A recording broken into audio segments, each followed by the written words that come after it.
All right, good morning, everyone. My name is Vernie Carbajal, and I'm here with you this morning to begin the regular meeting of July 8th Zoning Administrator hearing. Why don't we get started this morning by, why don't we begin with the Pledge of Allegiance this morning? And I will begin in 1, 2, 3. I pledge allegiance to the flag of the United States of America, and to the republic for which it stands, one nation, under God, indivisible, with liberty and justice for all. Thank you. And now, what I want to do is just kind of cover some ground rules for those of you that are joining us on the YouTube channel. I'm going to invite the recording secretary to describe the public hearing process so we can access the virtual meeting and go over all of the instructions. Thank you. You can give that information now. Thank you. This meeting is being live streamed via YouTube at www.youtube.com/cityofsantaanavideo/live and to our website at www.santa-ana.org/cc/city-meetings. While the meeting is in progress, the public may provide a comment by phone.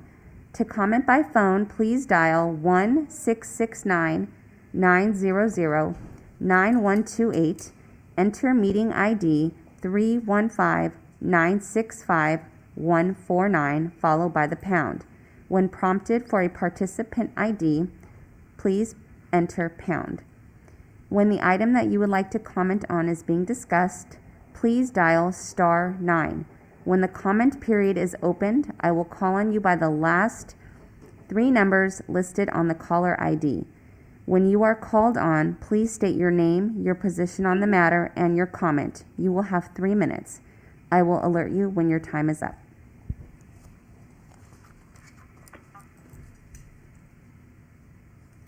Back to you. Moving on to the public comments now on non-agenda items. Madam Secretary, does anyone wish to speak on non-agenda items this morning? If you are participating by conference call and wish to speak on a non-agenda item, please press *9 now. I'll wait a couple seconds to see if we have any callers. We do not have any callers that would like to speak on non-agenda items.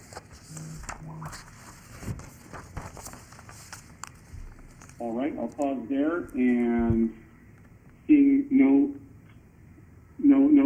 request to speak on non-agenda items, we'll move on to our business calendar item for public hearings.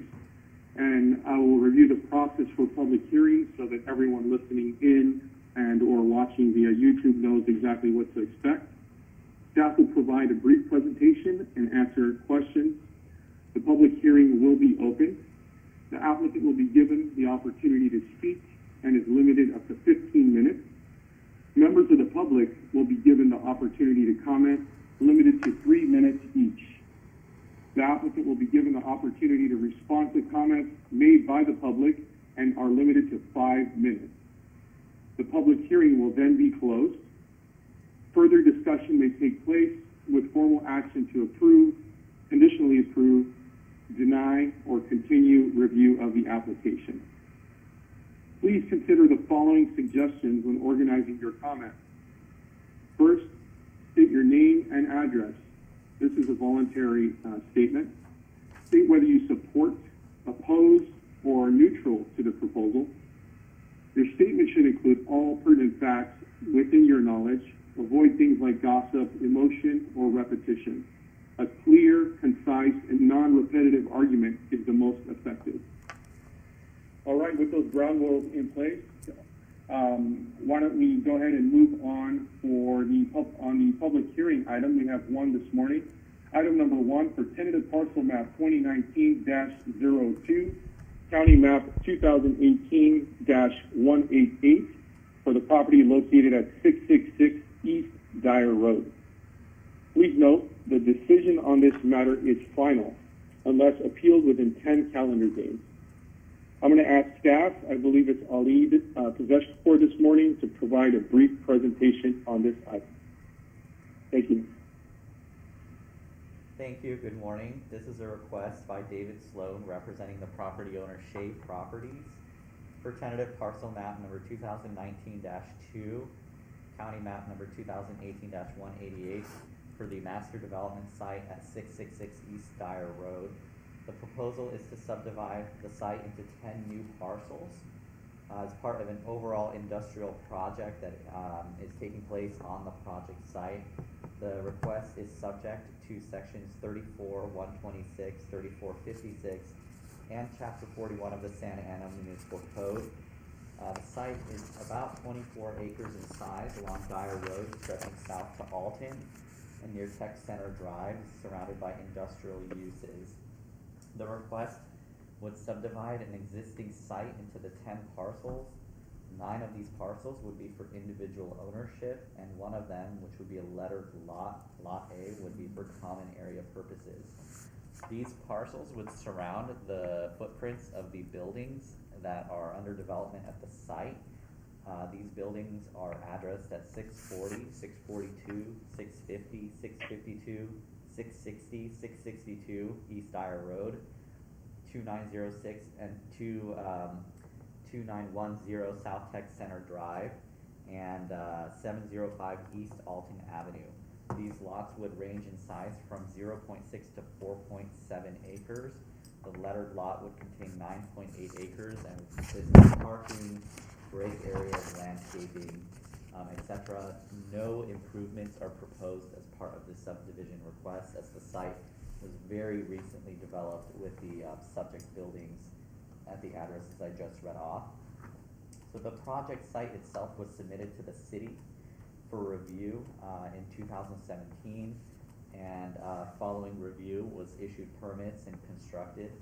In January 2020, just for some background, the City Council approved text amendments to Chapter 34 of the Santa Ana Municipal Code to create provisions for non-residential small lot subdivisions, which in some jurisdictions are referred to as postage stamp subdivisions. And these postage stamp subdivisions are, as they are described, they surround the footprints of buildings, commercial and industrial sites. There is an existing postage stamp subdivision to the southeast of the subject site, and the resulting subdivision, if approved, would resemble that subdivision in many ways in terms of postage stamp style. So these projects are governed by the Santa Ana Municipal Code, and following the recent amendments that were approved and went into effect to Chapter 34, the postage stamp subdivision was reviewed by the city's Development Review Committee, including the Planning Division, Building Division, Orange County Fire Authority, and Public Works Agency, and found to be in conformance with all applicable codes. In addition, CC&Rs, covenants, conditions, and restrictions will be required for the project. These CC&Rs will ensure that the master development site is maintained in a comprehensive and cohesive manner, and its utilities, access, parking, common areas, and other components like landscaping are well maintained throughout the duration and lifetime of the entire project site. In addition, the city found through creating the provisions for Chapter 34 postage stamp subdivision that these types of subdivisions create additional ownership opportunities for properties in the city, allowing additional growth through equity and economic development. And through that and supporting statements in the general plan, staff found that the proposed subdivision is consistent with the general plan as well as the zoning code and the city subdivision code, the California Subdivision Map Act as well. Lastly, for CEQA topics, the facility is an existing campus that was evaluated when the development project was approved, and therefore the proposed CEQA exemption would be a Class 1 exemption for existing facilities. So based on this information, staff recommends approval of tentative parcel map number 2019-2 as conditioned, and I'd be happy to answer any questions that the zoning administrator may have. All right. Well, thank you, Ali. That was a good report out on the project, and I just want to say I did have an opportunity to review the staff report, findings of fact, and conditions of approval. I did have a few follow-up questions, but before I did that, I just wanted to thank Mr. Sloan and Shea Properties for investing in this site. I've known this site to be vacant for many years, and I'm excited to see, it's redevelopment. So it's a good time to see some action happening down that part of the city. And I know as part of our general plan update, we're looking at that 55 Dyer area for potential improvements as well. So with that, I had a few questions related to the findings of fact, specifically pertaining to floor area ratio compliance. As I understand, the site was developed under the maximum threshold allowed for industrial and maintains that maximum threshold. So I just wanted staff to clarify the FAR maximum and then how that would be applied on each parcel. Thank you. So the development project was reviewed as a comprehensive master site under the existing general plan maximum of 0.45 floor area ratio. This project came in at a gross floor area ratio of 0.449, so just under that amount. When evaluating the floor area ratio for the entire site following this request, if it were to be approved, the floor area ratio would continue to be evaluated across the entire integrated development site. All right, thank you. That clarifies things quite a bit. And this is kind of a unique situation, and we haven't done too many of these postage stamp sites, and so this is going to be a new investment strategy for folks to allow them to own their land and building as well, as I understand it. One other question I had was pertaining to CC&Rs, and I'm looking at, again, the findings of fact related to reciprocal access. I just want to make sure that when we get into conditions of approval that we can clearly talk about items that come up routinely, such as parking, outdoor storage, and then ultimately fencing. Those three items tend to be big issues between joint landlords or owners. So I just want to make sure that the CC&Rs are clarified. If you would join me to take a look at these conditions of approval, I'd like to make a friendly amendment to condition of approval number 4.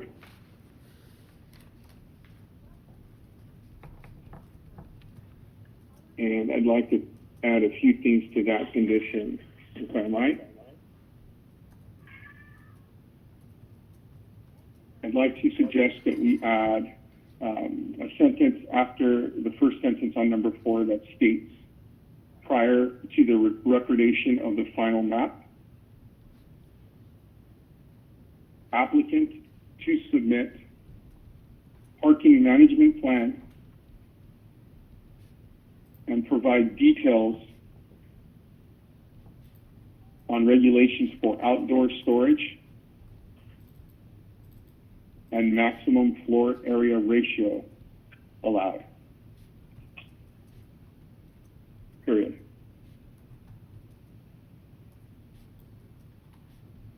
And I think that covers, my comments. I was thinking about potentially adding an additional condition related to submittal of a parking management plan, but I think this CC&R reference to it already suggests that we will receive one. So I'm okay with that, since there was a reference to it in the description of the CC&Rs under property maintenance section. So that is all I have for now.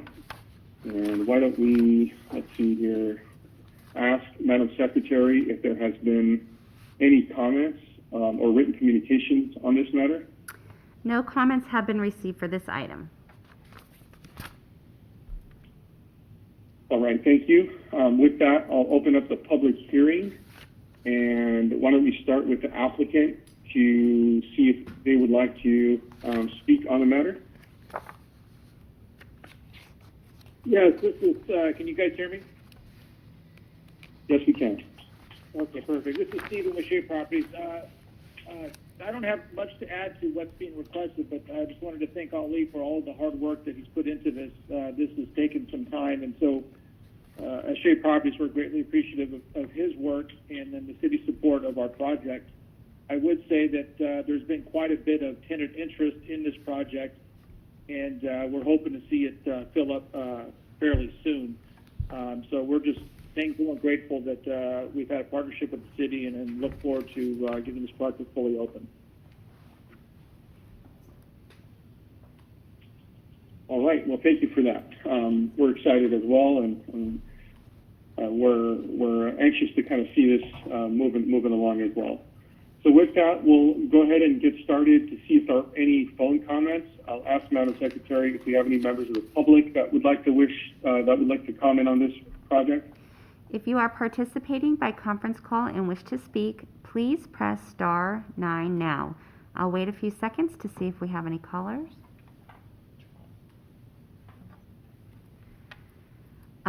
We have one caller. Caller, you may please state your name and your position on the matter and your comment.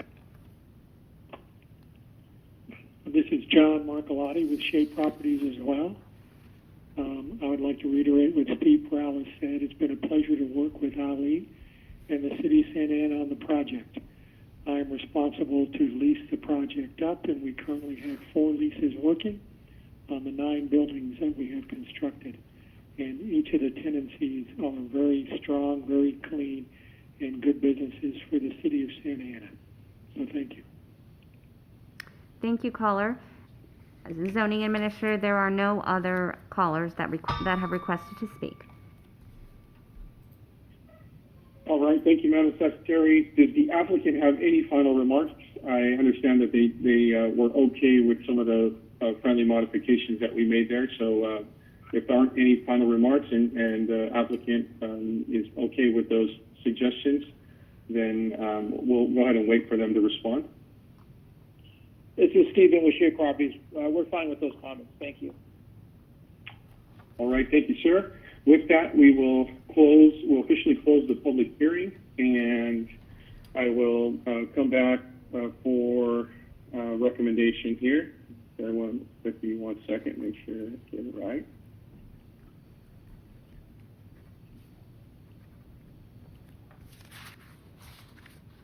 All right.